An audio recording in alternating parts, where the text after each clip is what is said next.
दोस्तों स्वागत है आपका बिहार न्यूज में। दोस्तों मैं हूं फिरदौस गनी और आप देख रहे हैं केडीवी लाइव। दोस्तों आज हो चुका है 7 सितंबर 2022। तो आज की बिहार की टॉप न्यूज लेकर आए हैं आपके लिए। तो दोस्तों वीडियो स्टार्ट करने से पहले आपसे एक रिक्वेस्ट है, अगर आप नए आए हैं इस चैनल पर तो फिर इस चैनल को सब्सक्राइब करके बेल आइकन को प्रेस कर दीजिए और साथ में वीडियो को लाइक कर दीजिए, अपने दोस्तों के साथ शेयर भी कीजिए। तो चलिए दोस्तों स्टार्ट करते हैं आज की पूरे बिहार की टॉप न्यूज।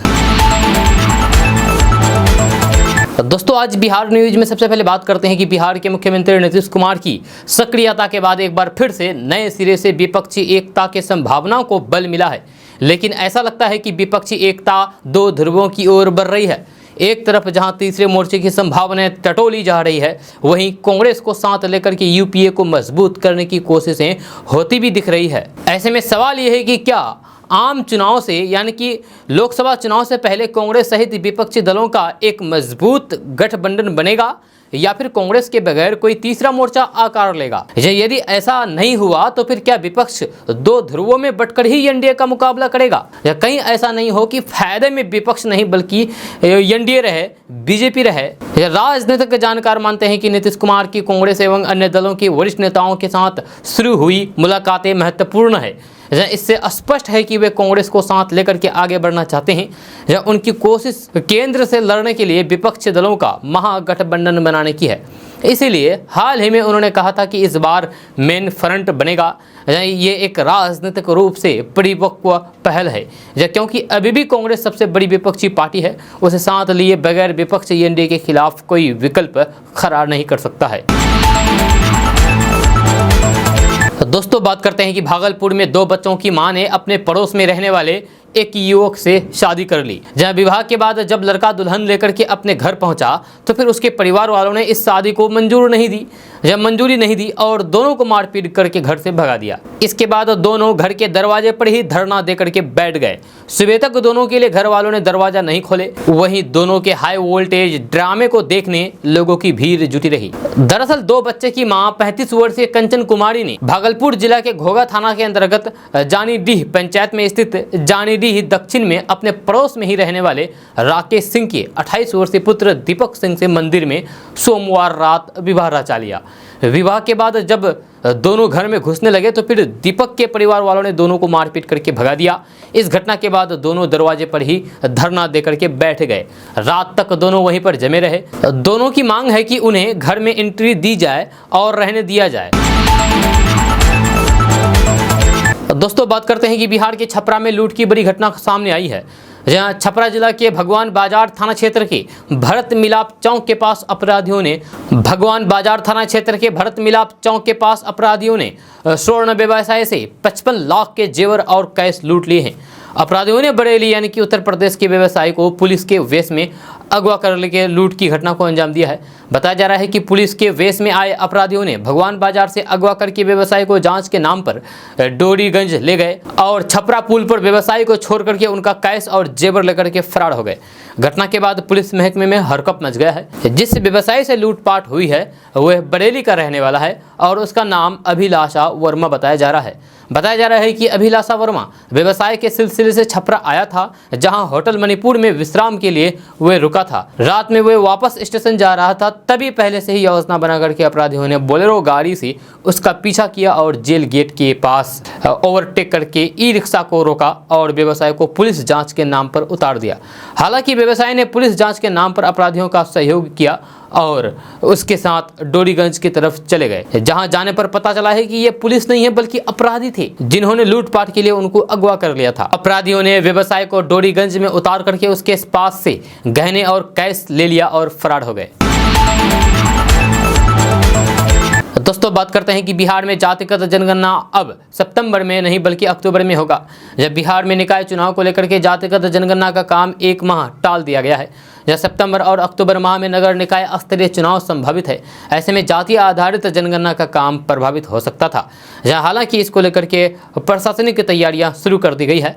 इसके लिए हर स्तर से तैयारी की जा रही है, चाहे वो सामान्य प्रशासन विभाग हो या फिर जिला स्तर हो। दरअसल बिहार में यह गणना कराने के लिए जिला स्तर पर हर 700 की जनसंख्या पर एक चार्ज या फिर गणक ब्लॉक तैयार करना है। जब प्रखंड और निकाय स्तर पर ऐसे चार्ज को बनाने की कवायद तेजी से शुरू कर दी गई है। जिला स्तर पर इसकी प्रक्रिया शुरू कर दी गई है। है। जहाँ सभी वार्ड और पंचायत क्षेत्र में हर 700 की जनसंख्या पर एक चार्ज तैयार किया जा रहा है। वहीं 2500 आबादी वाले क्षेत्र में 4 चार्ज बनाए जाएंगे और हर चार्ज की चौहद्दी तय की जाएगी। दोस्तों बात करते हैं कि एक तरफ किसानों को यूरिया नहीं मिल पा रहा है, लेकिन तस्करों की चांदी है।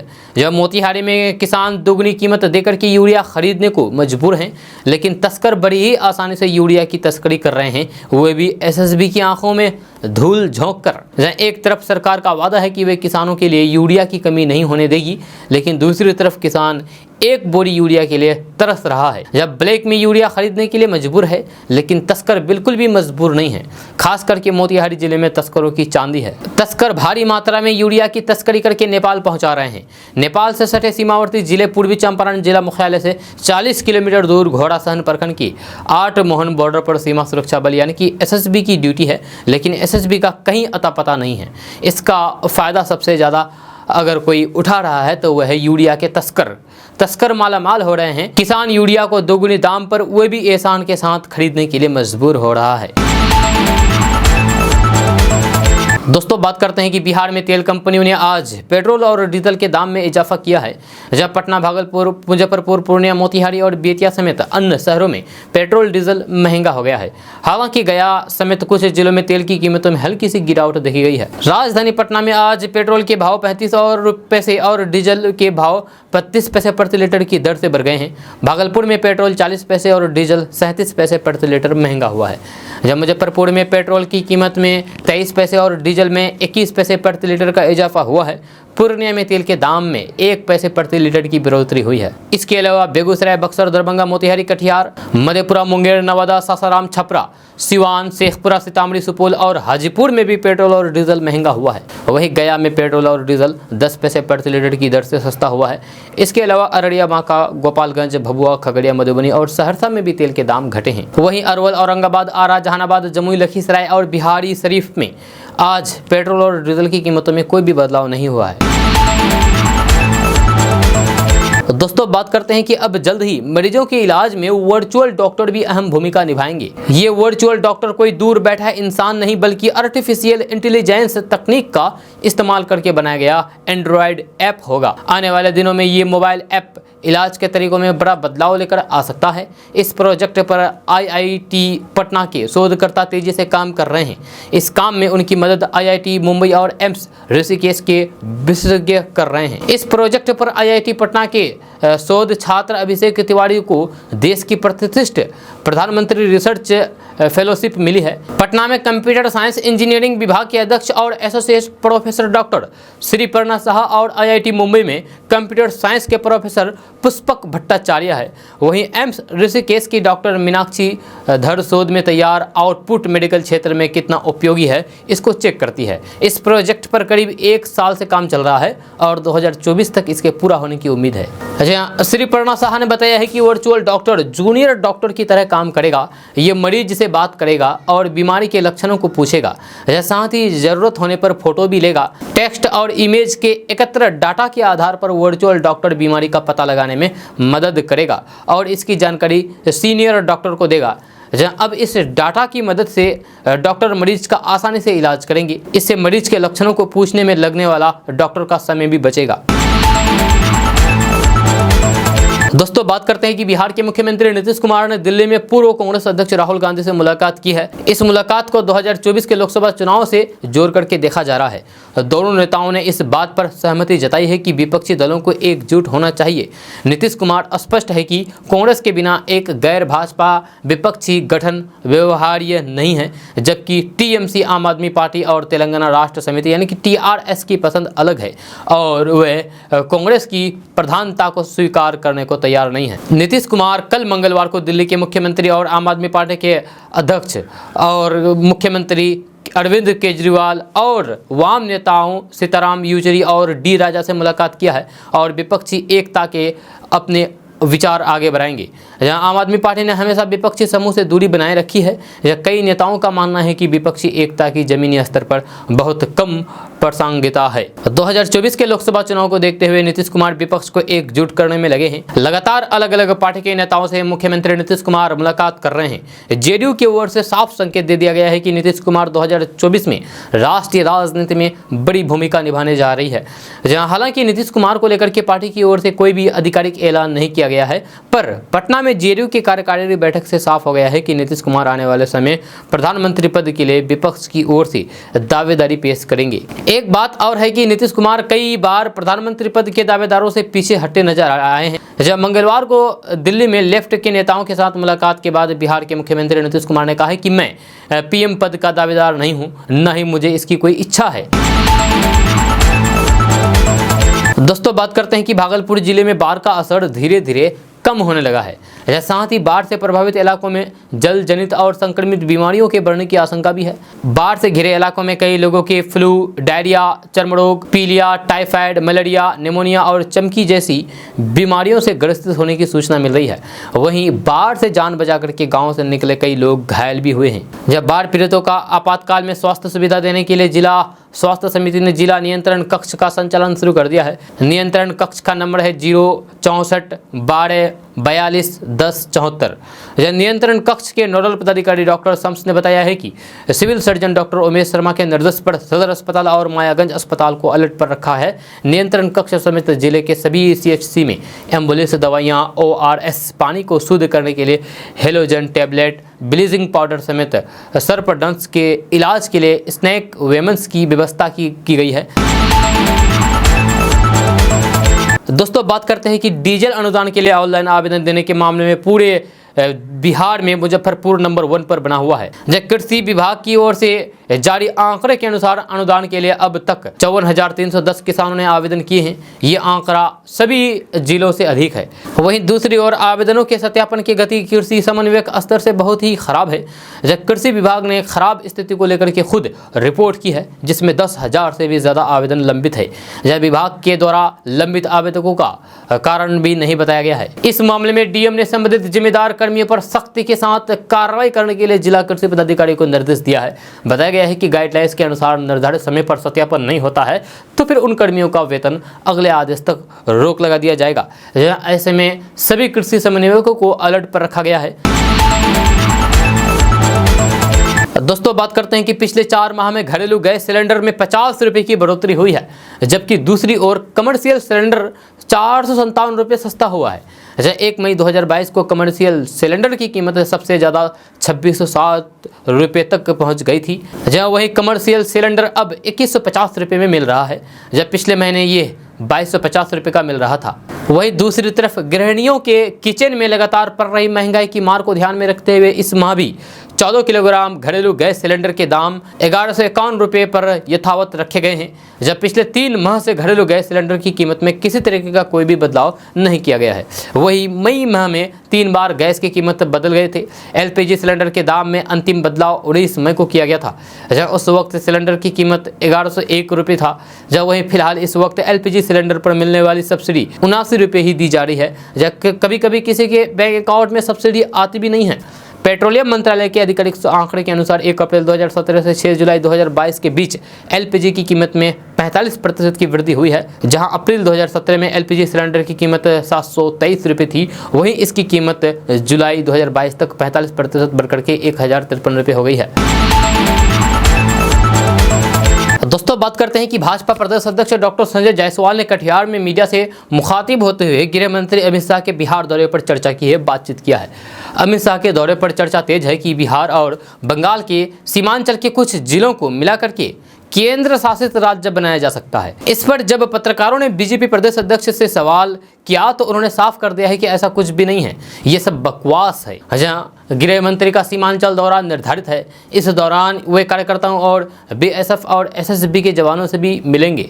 डॉक्टर संजय जायसवाल ने कहा है कि सीमांचल और बंगाल के कुछ हिस्सों को मिलाकर के केंद्र शासित प्रदेश बनाने की बात पूरी तरीके से बकवास है, झूठा है। जहाँ सीमांचल बिहार का हिस्सा है और इसमें 4 जिला है, किशनगंज, अररिया, पूर्णिया और कटिहार।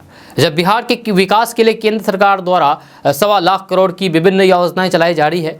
बीजेपी प्रदेश अध्यक्ष ने कहा है कि गोरखपुर सिलीगुड़ी एक्सप्रेस वे से सीमांचल में विकास की गति और तेज होगी।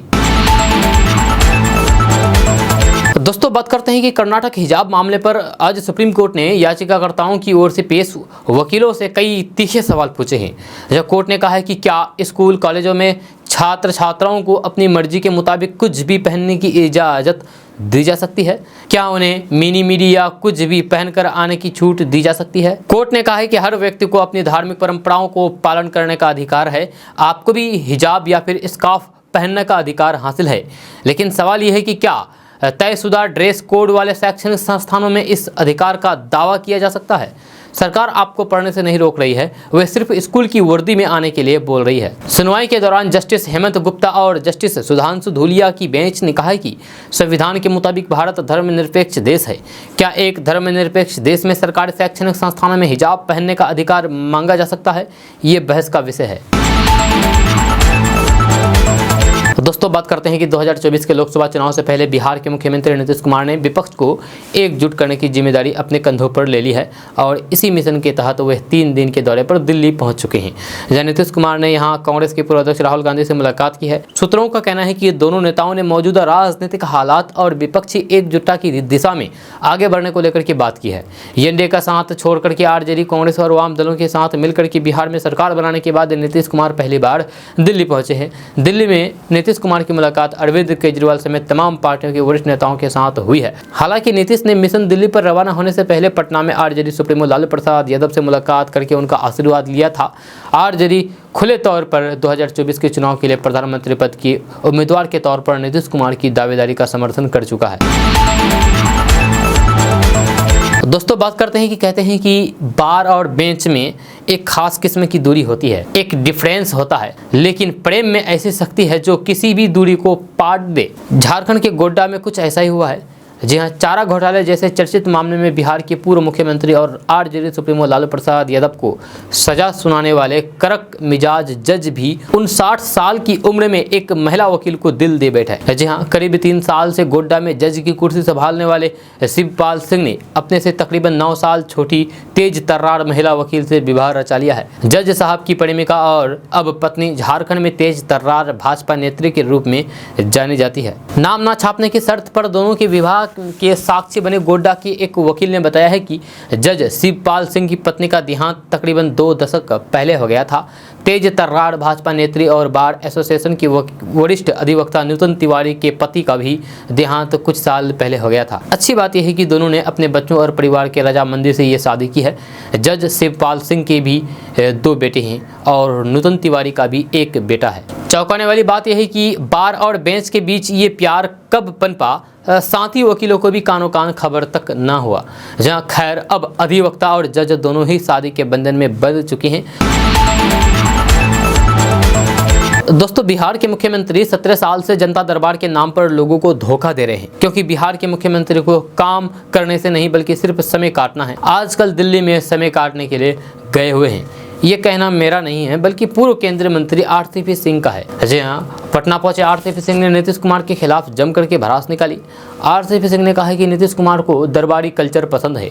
यही कारण है कि 17 सालों से वे अपने जिलों में एक ऐसी व्यवस्था कायम नहीं कर सके जहां गांव में किसान मजदूर छात्र रहता है, जहां उनकी समस्या का निदान वही थाने में हो, अंचल में हो सके। सबको कहते हैं कि पटना में आइए, बरसों से दरबार लग रहा है, लेकिन इसका कोई भी फायदा नहीं हुआ है। साथ ही आरसीपी सिंह ने कहा है कि सीएम बताएं कि जनता दरबार में 17 साल में कितना पैसा खर्च किया है।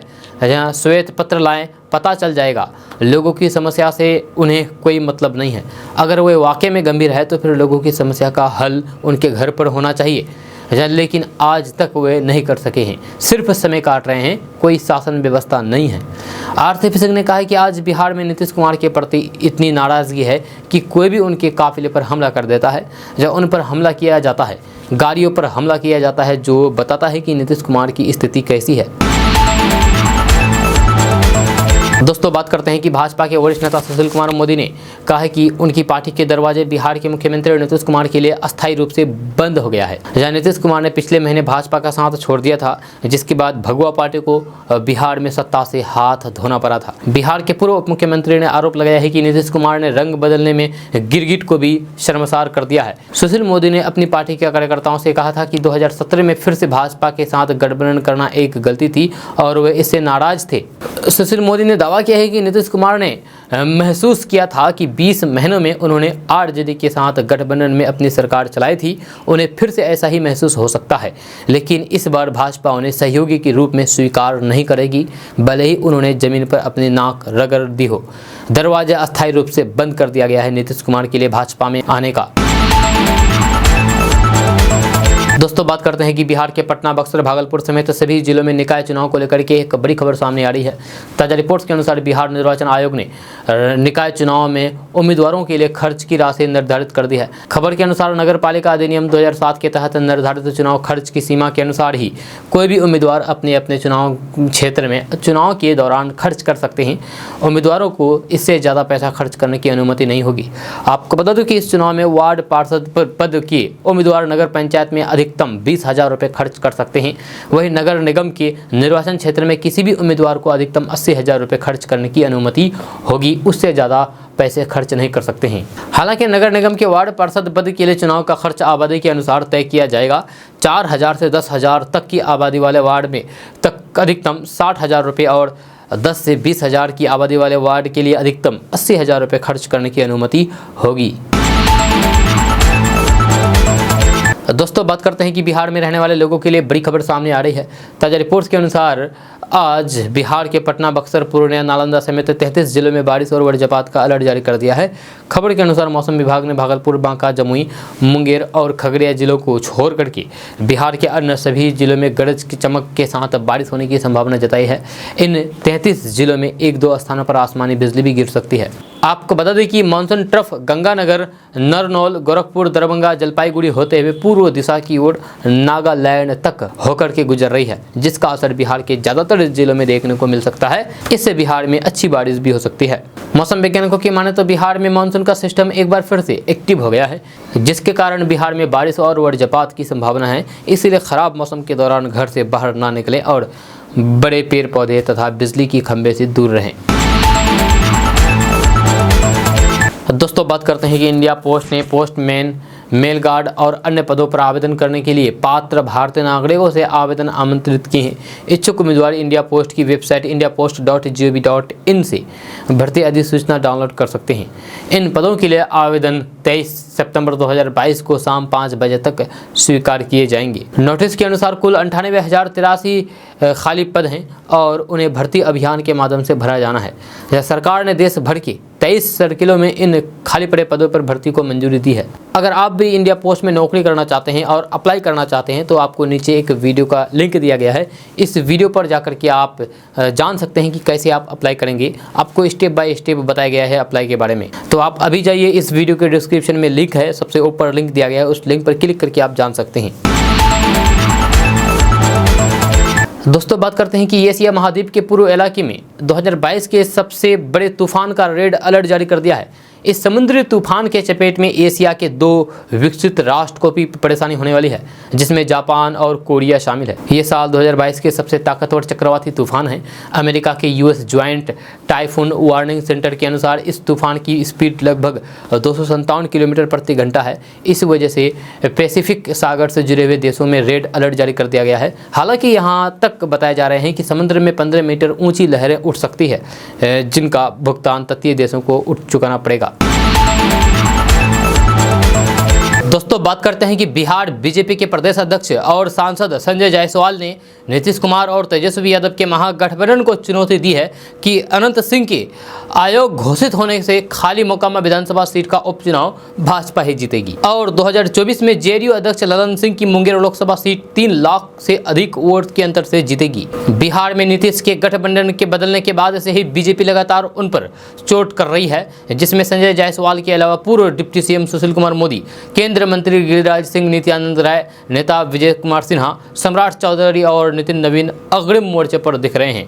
मोकामा सीट आरजेडी के टिकट पर विधायक बने अनंत सिंह के सजा याफ्ता होने के बाद खाली हुई है, जिस पर अनंत सिंह ने अपनी पत्नी नीलम देवी को लड़ाने का मन बना रखा है। उपचुनाव में ये सीट आरजेडी को ही मिलने की संभावना है और आरजेडी इस सीट पर अनंत सिंह को नाराज करके कोई भी कैंडिडेट उतारेगी, इसकी गुंजाइश कम है।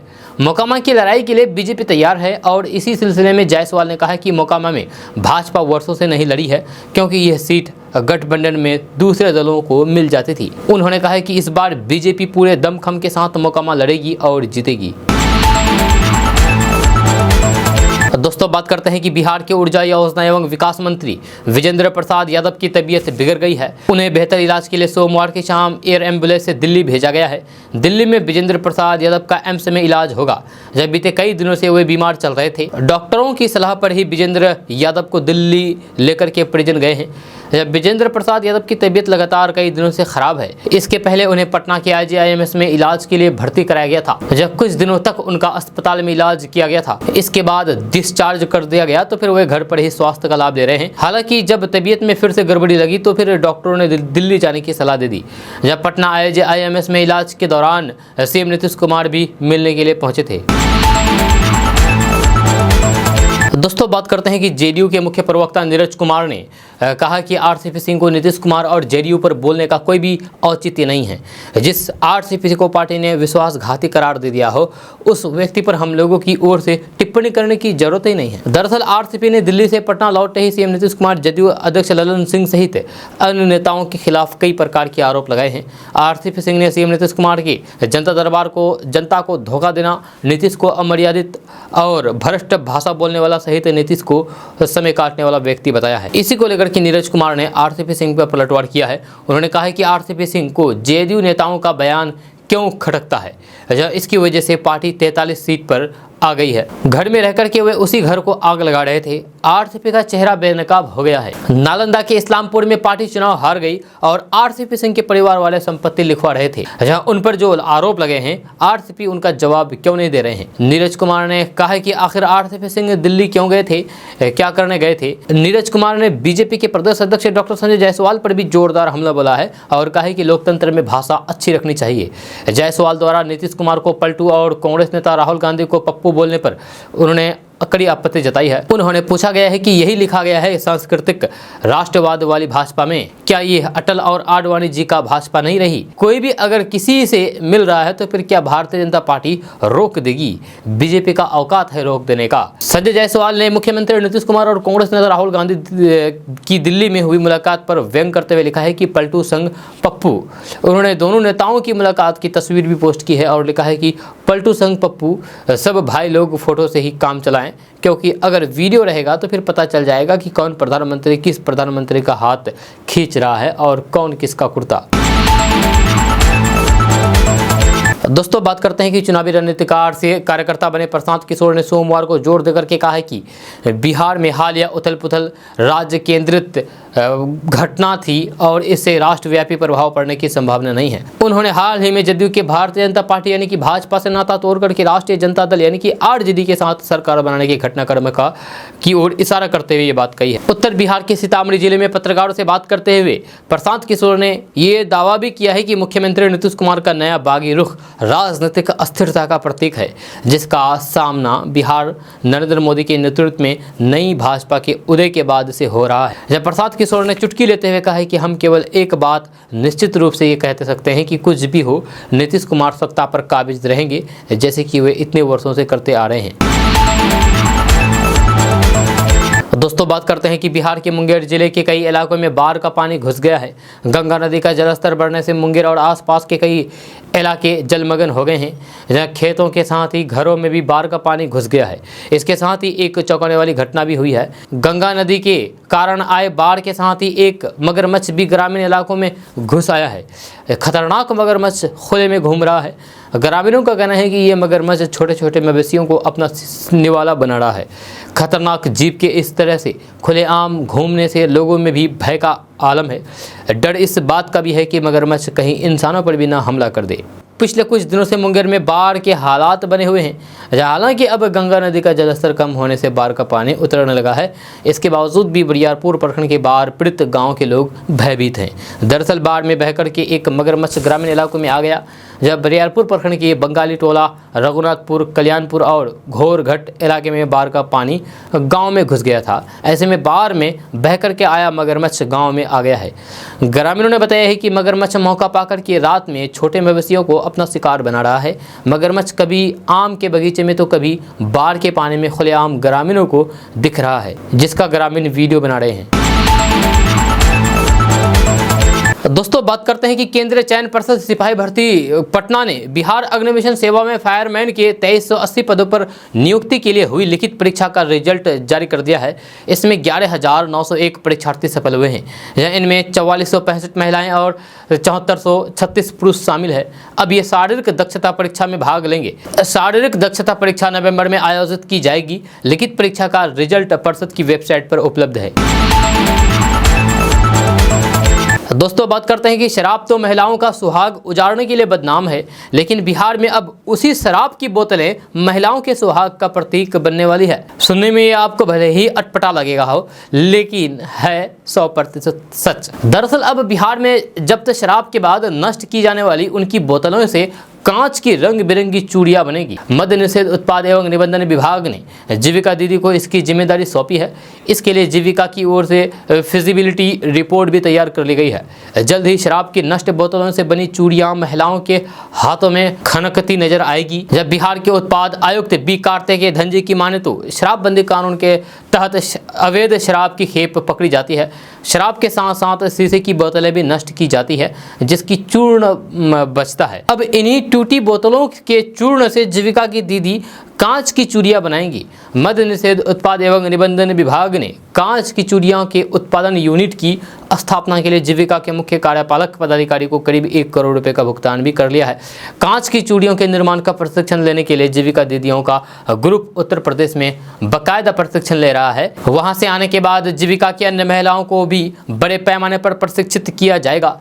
जब फिलहाल चूड़ी निर्माण के लिए एक यूनिट की स्थापना की जाएगी, जहां राज्य भर से नष्ट शराब की बोतलें लाई जाएगी।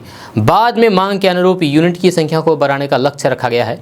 आपको बता दूं कि बिहार में अवैध शराब के खिलाफ अगस्त माह में 1,15,399 छापेमारी की गई थी। इनमें से 3,69,974 लीटर अवैध देसी शराब बरामद की गई थी और उसको नष्ट भी की गई, जिनमें 2,10,000 लीटर देसी शराब जबकि 1,59,000 लीटर विदेशी शराब थी। इस दौरान 30,000 से अधिक अभियुक्तों को शराब पीने या फिर बेचने के आरोप में गिरफ्तार किया गया।